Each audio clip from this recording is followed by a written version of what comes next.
Bangladesh cricket board তারা BCCI এর কাছে আইপিএল এর গভর্নিং কাউন্সিলের কাছে তারা মুস্তাফিজের এই সংক্রান্ত ইস্যুতে অবশ্যই তারা চিঠি দেবে এবং চিঠি দিয়ে তারা সেটার ব্যাখ্যা জানতে চাইবে।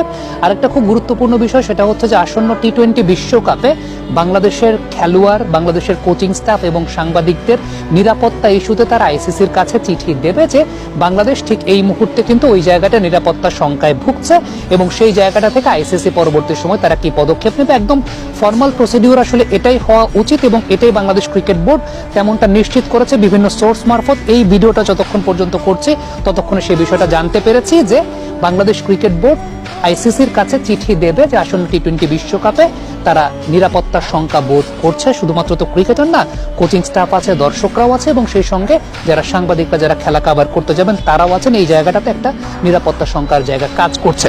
তবে খুব গুরুত্বপূর্ণ একটা ব্যাপারে আসলে আলোচনা করতে চাই এবং সেই গুরুত্বপূর্ণ ব্যাপারটা হচ্ছে এই সব ক্ষেত্রে যে বিষয়টা ঘটে, টুর্নামেন্ট তো আয়োজন করে আইসিসি, একটা হোস্ট নেশন থাকে। এই যে নিরাপত্তার শঙ্কাটা যে আমরা করছি সেই নিরাপত্তার শঙ্কাটা কিন্তু সেই দেশের ক্রীড়া মন্ত্রণালয় কিংবা স্বরাষ্ট্র মন্ত্রণালয় থেকে আসলে মূলত আসতে হয়। এবং এর আগেও যদি আপনারা দেখে থাকেন যে যখন